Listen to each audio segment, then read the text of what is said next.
Hi, Assalamualaikum. My name is Nawarah and we are from Group 3 and we want to present about regional trade agreements.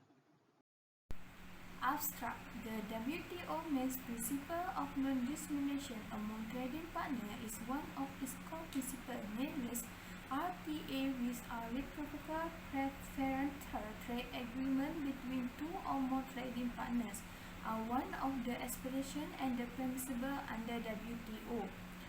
Regional trade agreements are important part of international trade. RTA have grown in number as well as in depth and accuracy through the years. WTO members and the secretaries work together to collect data and promote discussion about RTA in order to improve transparency and understanding of their impact on the multilateral trading system as the world. Hi, Assalamualaikum. My name is Muhammad Shazwan bin Ramlan. I will introduce about what is a regional trade agreement. Regional trade agreement cover more than half international trade today, operating alongside global multilateral agreement under the World Trade Organization is WTO. In a recent year, many countries have activity sought to establish new and often more modern and progressive bilateral and regional trade agreement that aim to increase trade and boost economic growth. The current proliferation of RTA reflects, in part, the demand for a deeper interaction than what has been achieved by other multilateral agreement. Regional trade agreement refer to a trade that are signed by two or more countries to encourage the free movement of a good and service across the border of its member. The agreement comes with internal rules that member countries follow among the themselves. When they line with a non-member country, there are external rules in a place that a member adhere to. Goods, tariff, and other forms of a trade barrier restrict the transport of a manufactured goods and service. Regional trade agreements help reduce or remove the barriers to a trade. Type of a regional trade agreement. Regional trade agreement vary depending on the level of a commitment and the arrangement among the member and country. That's all from me. For the literature review from Kailan Jan, Yu Zhang, Yu Zeli, and so on, if industrialized economies with cleaner manufacturing techniques and stricter environmental rules move polluting industries or production activities to poor countries, resulting in emission leakage, international commerce raises global or regional emissions. From Yuan Park, Paul Hong, and Shutin Lee, it is vital to determine whether FTA or EPA should be used first in order to optimize supply chain process, whether import or export, assembly, and sales before choosing the transportation choices. And many multinational corporations have constructed their global market strategies by taking advantage of favorable conditions provided by FTAs and EPAs. And from Zakaria, large enterprises with significant resources can increase their market potential reasonably quickly using multilateral free trading systems and optimal utilization of maritime supply chain cost choices. Methodology. The method that we use in this report is we collect the data using secondary data. Secondary data means the information collected is not for the benefit of the current study, but for some other purpose. Secondary data can help formulate the problem because its scope can reach national and international. Therefore, we choose the secondary data. Therefore, we choose the secondary data source because the title of our study was an internationally relevant title. So, as a result of our search on Google, we found that many journals that related to our topic can be used as a source to prepare this report. Next slide is about the issue discussion of regional trade agreement. The first point is crowding out of domestic industries. Nowadays, we are faced with the rising urbanization. The population of human and developing cities is similar. Because of that, modern humans have been increasingly concentrated in cities. The United Nations forecasts that 60% of the world's population will live in urban areas by 2030. Ever since 2007, when the world's urban population is exceeded in rural counterpart for the first time, the development community has shifted some of its focus to urban areas. Because of that, many emerging markets have traditional economies with agriculture providing the majority of jobs. Small family farmers in developing nations cannot compete with the subsidized agribusiness, and also because of that, the import is significant grow up more than export. Next, for the second point is about effects of new regionalism on world trade. From a global viewpoint, the aforementioned regional trend obviously indicate to the formation of a tendency toward cross-regional trades, toward cross-regional RTA. RTA can set precedent and develop negotiation modality that can be adopted later in multilateral negotiation. The Canada-US FTA in particular developed concepts and modalities in the Soviet trade area that were important in the development of GATT by Lloyd 2002. However, the negative effects include multiple system of rules, unequal access to world market, undermining the MFN principle, and hub and spoke strategies. RTA certainly create multiple system of rules. This multiplicity may pose a problem for the government and the trader of one country that is a member of more than one RTA in areas such as rules of origin and sanitary and phytosanitary standards. Export traders may face different rules depending on the destination of their exports. Because of that, the precedent set by RTA may be bad as well.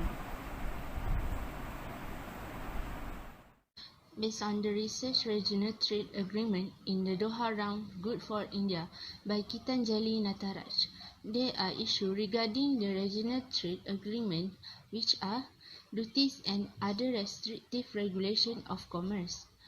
On the good side, the most significant issue is likely the interpretation of the phrase substantially altered, which refer to the requirement that duties and other restrictive regulation of commerce be eliminated on substantially altered between the constituent territories. As stated in the GATT article, this is especially important for those agreements where agriculture coverage is currently limited, such as many of the RTAs negotiated by European nations. A few RTA have eliminated all tariff on agriculture items. However, even on a preferential basis, agriculture trade in general remains subject to exception. Average average agriculture preferential tariff continue to be high, and agriculture concession granted by RTA partner tend to be steamy.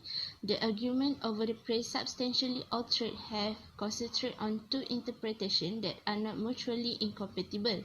The first method is a quantitative one, emphasizes the establishment of the statistical benchmark, such as a particular proportion of commerce between the parties.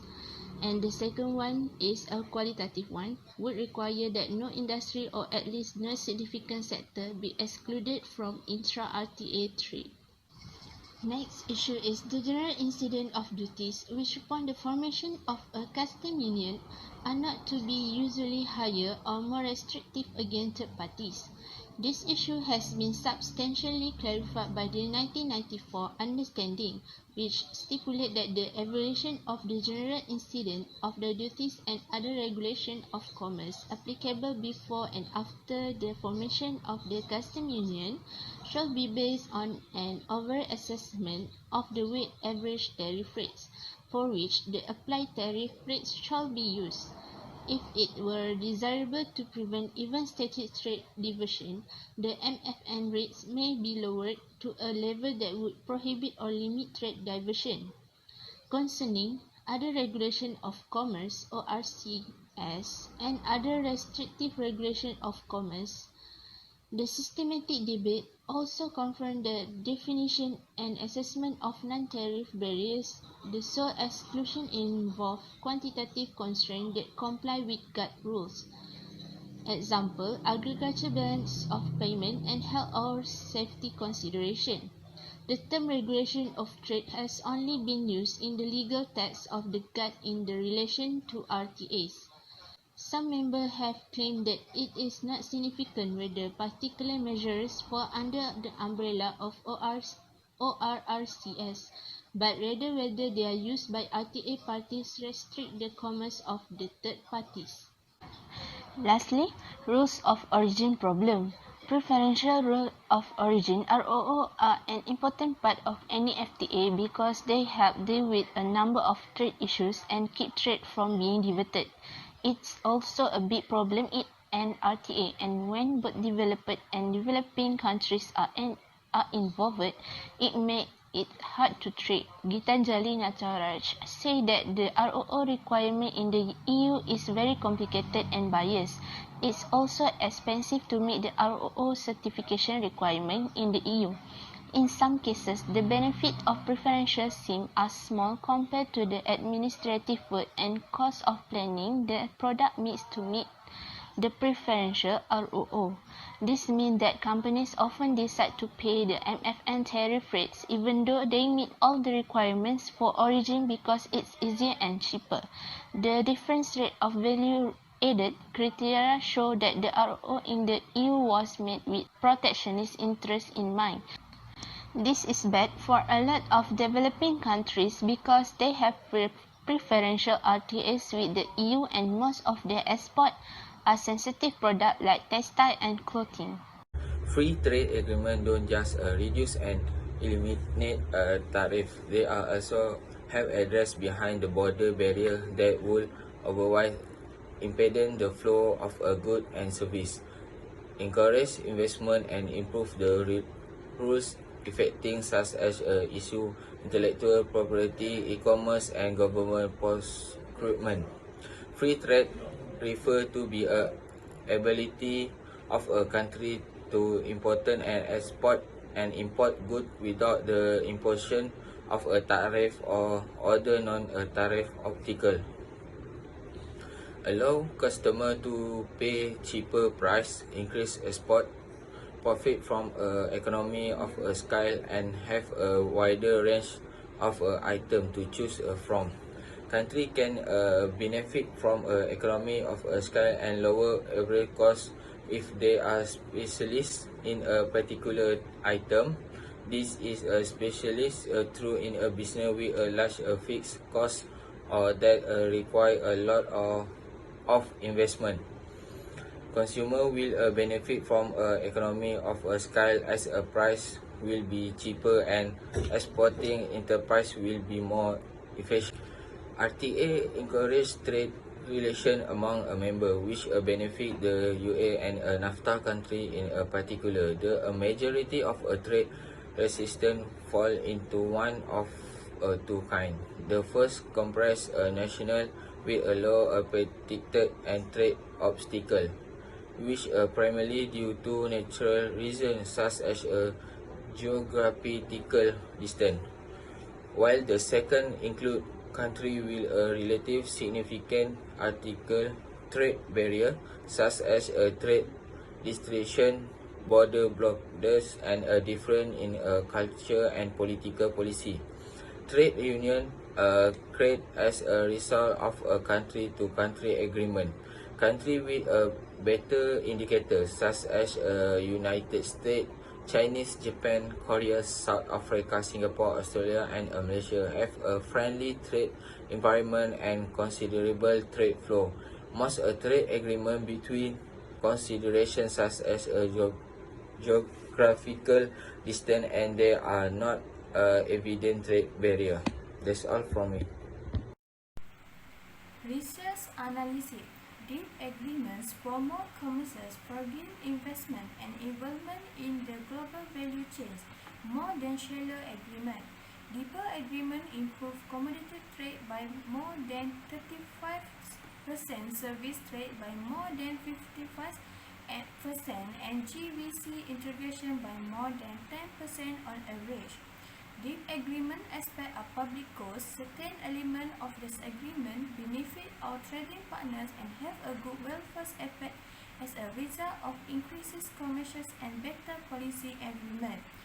Regional trade agreements are the focus of many policy debates right now, and they will certainly impact trade and economic relations in the coming years. As with Brexit and the North America Free Trade Agreement, some of these conversations are about undoing or renegotiated a present agreement.